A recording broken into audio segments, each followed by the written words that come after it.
Vamos vencendo um dia após o outro. Deus seja louvado. Mais um dia juntos no nosso plano de leitura da Bíblia, lendo a Bíblia em um ano. Alegria te encontrar. Vamos juntos, pegue sua Bíblia já, prepare o ambiente, junte a família, se possível.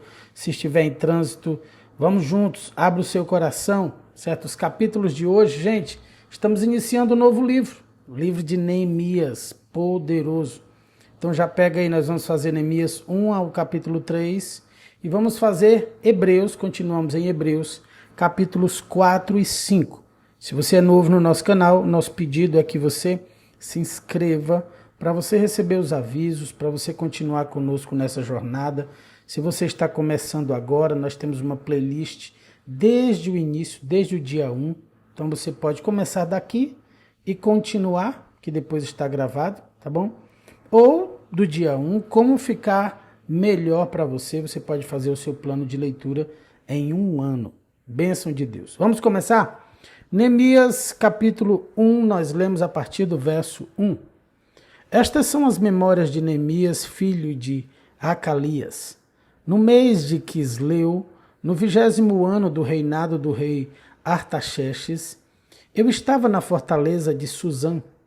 Anani, um de meus irmãos, veio me visitar com alguns homens que haviam chegado de Judá. Perguntei-lhes a respeito dos judeus que haviam regressado do cativeiro e da situação em Jerusalém. Eles responderam: as coisas não vão bem para os que regressaram à província de Judá. Eles estão passando por dificuldades e humilhações. O muro de Jerusalém foi derrubado e suas portas foram destruídas pelo fogo. Quando ouvi isso, sentei-me e chorei. Durante alguns dias lamentei, jejuei e orei ao Deus dos céus. Então disse: ó Senhor, Deus dos céus, Deus grande e temível, que guardas tua aliança de amor leal para com os que te amam e obedecem a teus mandamentos. Ouve minha oração. Olha do alto e vê que oro noite e dia por teu povo Israel. Confesso que temos pecado contra ti. Sim, minha própria família e eu temos pecado. Temos pecado terrivelmente contra ti. Não temos obedecido a teus mandamentos, decretos e estatutos que nos deste por meio de teu servo Moisés. Por favor, lembra-te do que disseste a teu servo Moisés. Se forem infiéis a mim, eu os dispersarei entre as nações. Mas, se voltarem para mim e obedecerem a meus mandamentos e viverem de acordo com eles, então, mesmo que estejam exilados nos confins da terra, eu os reunirei e os trarei de volta ao lugar que escolhi para estabelecer meu nome. O povo que tu resgataste com teu grande poder e com tua forte mão é teu servo. Ó Senhor, por favor, ouve a oração deste teu servo. Ouve as orações de teus servos que se agradam em te honrar. Peço que me concedas êxito hoje e que o rei me seja favorável. Nesse tempo eu era copeiro do rei. Finalizamos capítulo 1, vamos a Neemias capítulo 2. No mês de Nissan, no 20º ano do reinado do rei Artaxerxes, eu estava servindo vinho ao rei. Nunca eu tinha estado triste em sua presença. O rei me perguntou: por que está com o rosto tão triste? Você não parece doente. Deve estar profundamente angustiado. Fiquei com muito medo, mas respondi: que o rei viva para sempre. Como meu rosto não pareceria triste? A cidade onde estão sepultados meus antepassados está em ruínas e suas portas foram destruídas pelo fogo. O que você deseja que eu faça? Perguntou o rei. Depois de orar ao Deus dos céus, respondi: se lhe parecer bem, e se o rei for favorável a mim, seu servo, peço que me envie a Judá para reconstruir a cidade onde meus antepassados estão sepultados. O rei, com a rainha sentada ao seu lado, perguntou: quanto tempo você ficará ausente? Quando voltará? Respondi ao rei: quanto tempo ficaria ausente? E ele atendeu a meu pedido. Disse também: se lhe parecer bem, gostaria que o rei me desse cartas para levar aos governadores da província ao oeste do rio Eufrates, com instruções para que eles permitam que eu viaje em segurança por seus territórios até chegar a Judá. Peço ainda que o rei me dê uma carta para levar a Asaf, administrador da floresta real, com instruções para que me forneça madeira. Precisarei desse material para as vigas das portas da fortaleza junto ao templo, para o muro da cidade e para minha própria casa. O rei atendeu a esses pedidos, pois a bondosa mão de Deus estava sobre mim. Fui aos governadores da província a oeste do rio Eufrates e lhes entreguei as cartas do rei. Além disso, o rei enviou os oficiais do exército e cavaleiros para me protegerem. Mas quando Sambalate, o Horonita, e Tobias, o oficial amonita, souberam de minha chegada, ficaram muito irritados, porque alguém veio promover o bem dos israelitas. Assim cheguei a Jerusalém. 3 dias depois saí discretamente durante a noite, levando comigo uns poucos homens. Não havia contado a ninguém os planos para Jerusalém que Deus tinha colocado em meu coração. Não levamos nenhum animal de carga, além daquele que eu montava.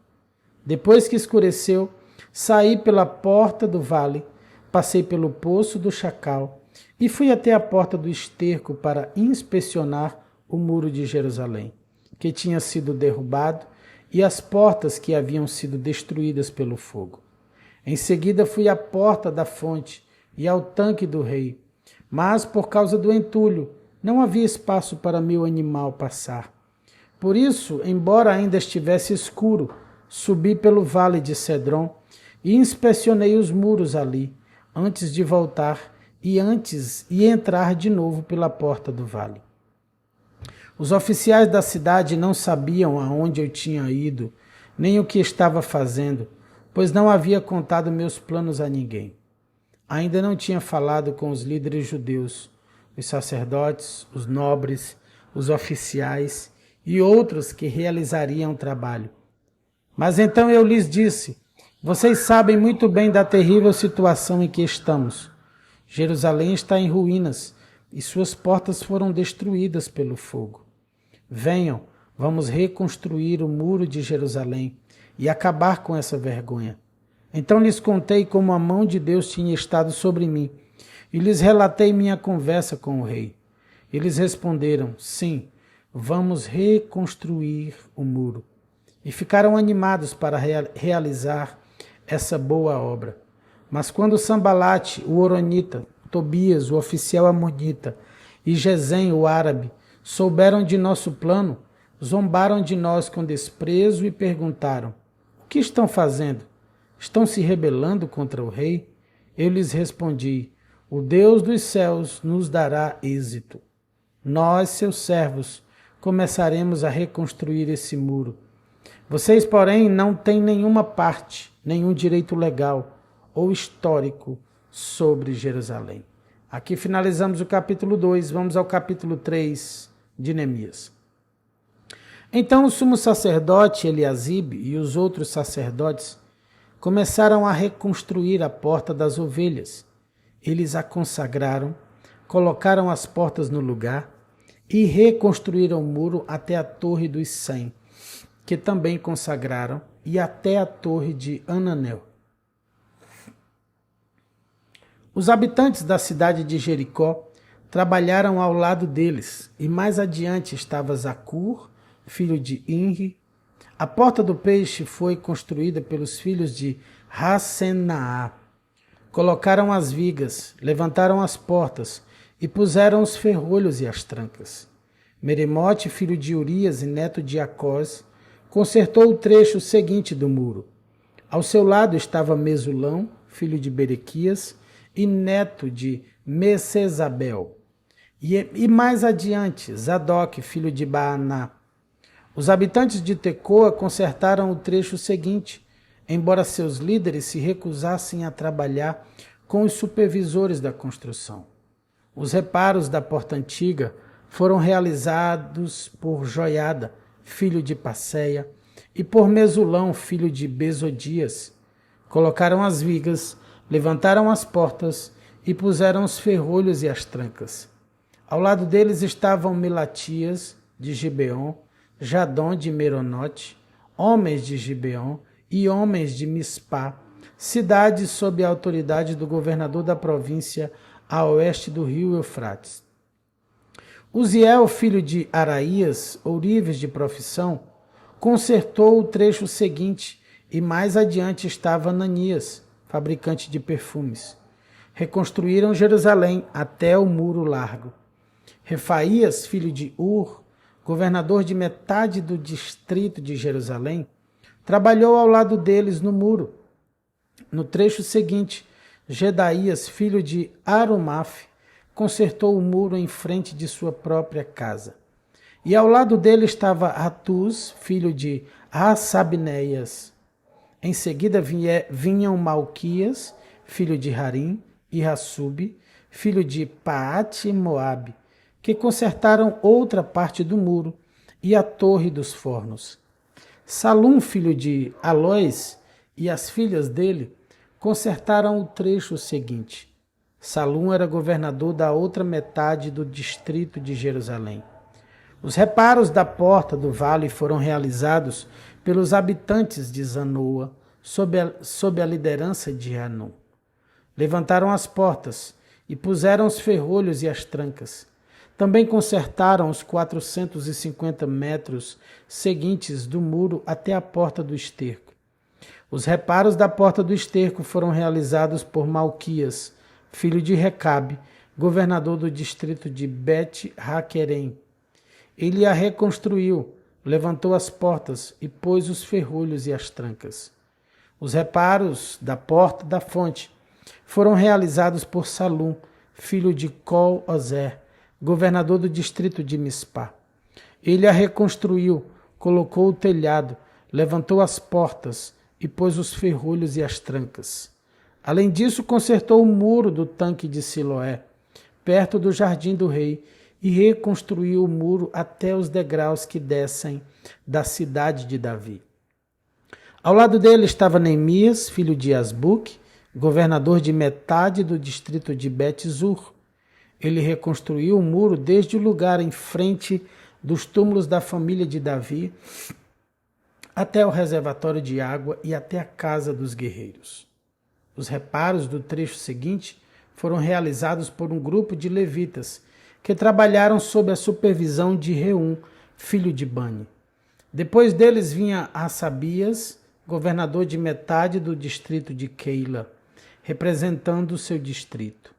No trecho seguinte, trabalharam seus parentes liderados por Binui, filho de Henadad, governador da outra metade do distrito de Keila. Ezer, filho de Jesua, governador do distrito de Mispá, consertou o trecho seguinte do muro, desde o lugar em frente da subida para a Casa das Armas até a esquina do muro. Mais adiante, Baruque, filho de Zabai, consertou com grande zelo o trecho desde a esquina do muro até a entrada da casa do sumo sacerdote Eliasibe. Meremote, filho de Urias e neto de Jacós, reconstruiu o trecho do muro desde a entrada da casa de Eliasibe até o fim da casa. Os reparos do trecho seguinte foram realizados pelos sacerdotes que moravam ao redor da cidade. Ao seu lado, Benjamim e Hassub consertaram o trecho em frente de suas casas, e Azarias, filho de Maacéias e neto de Ananias, consertou o trecho ao lado de sua casa. Em seguida vinha Binui, filho de Henadad, que consertou o trecho desde a casa de Azarias até a esquina do muro. Palau, filho de Uzai, consertou o trecho em frente da esquina do muro e da torre do palácio real, ao lado do pátio da guarda. Ao lado dele estavam Pedaías, filho de Parós, e os servidores do templo que moravam na colina de Ofel, que consertaram um muro até o lugar em frente da porta das águas, a leste, e a torre do palácio. Mais adiante, os habitantes de Tecoa consertaram outro trecho deste lugar, em frente da grande torre alta, até o muro de Ofel. Os reparos acima da porta dos cavalos foram realizados pelos sacerdotes. Cada um consertou o trecho do muro em frente de sua própria casa.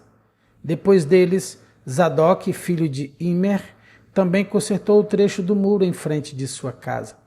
Ao seu lado estava Semaías, filho de Zacarias, Secanias, guarda da porta oriental.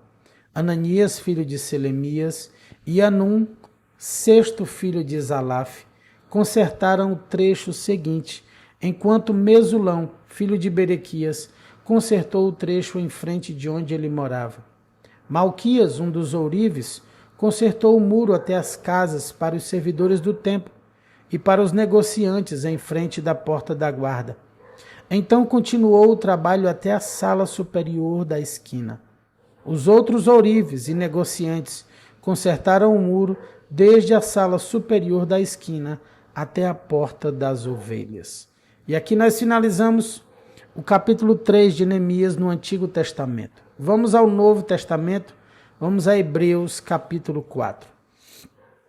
Assim, uma vez que permanece a promessa de que entraremos no descanso de Deus, devemos ter cuidado para que nenhum de vocês pense que falhou, porque essas boas novas também nos foram anunciadas como a eles, mas a mensagem de nada lhes valeu, pois não a receberam com fé e não se uniram àqueles que ouviram.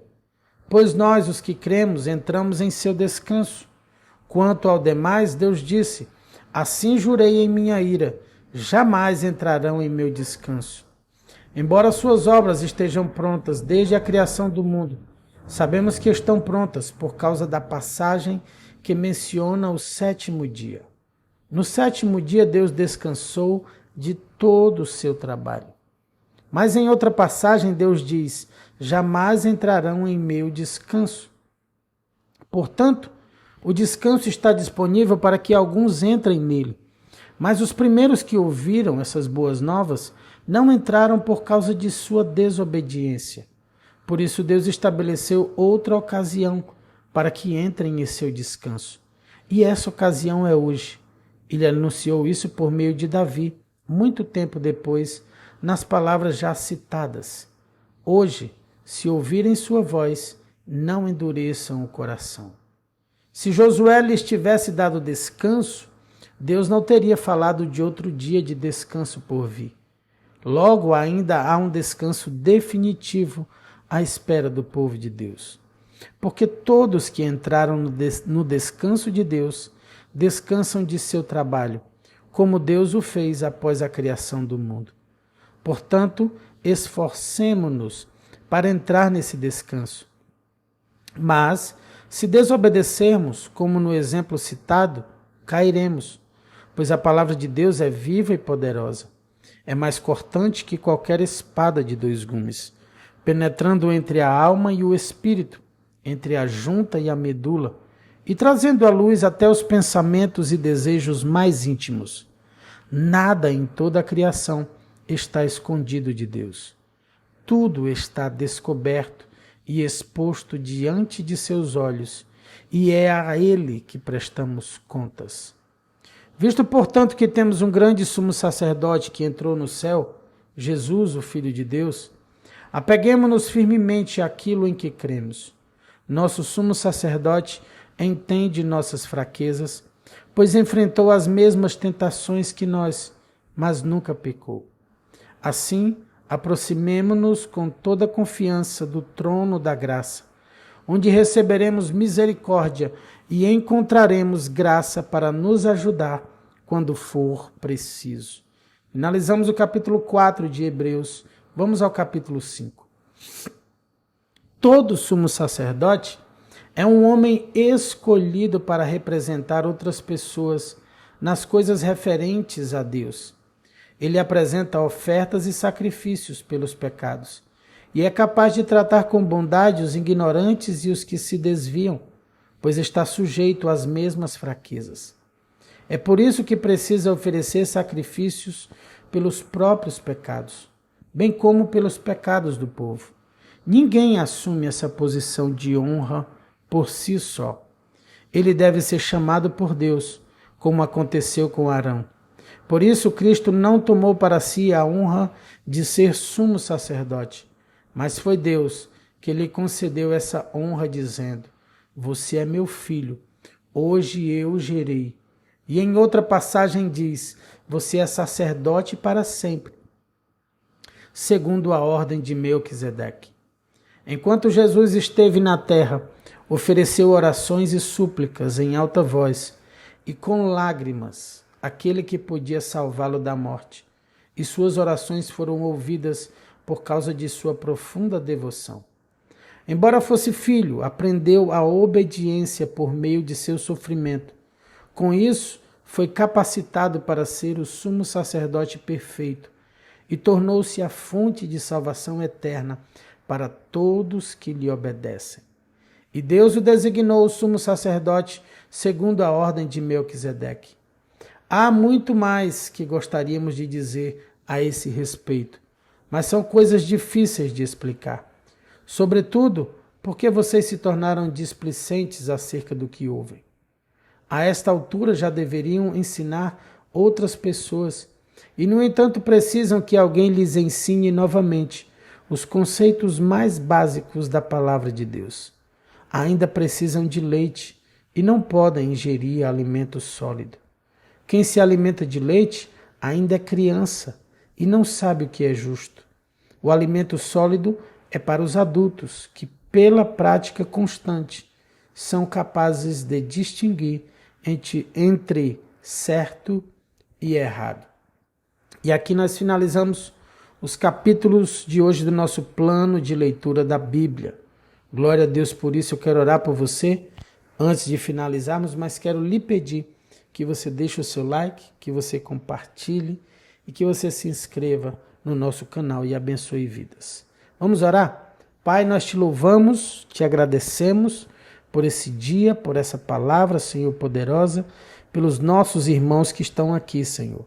Nós queremos declarar, Senhor, sobre eles um dia de milagres. Que a tua presença nos seja constante em nossas vidas. Que o teu poder, Senhor, nos ajude a atravessar este dia debaixo da tua mão e pelo teu Espírito. Consagramos tudo o que faremos no teu altar, na tua presença, e oramos a ti no nome do Senhor Jesus. E você que está aí do outro lado, se você crê comigo, diz aí amém, e glória a Deus, e aleluia. Beijo no seu coração, meu irmão. Fica na graça e na paz do Senhor Jesus. Tchau, tchau.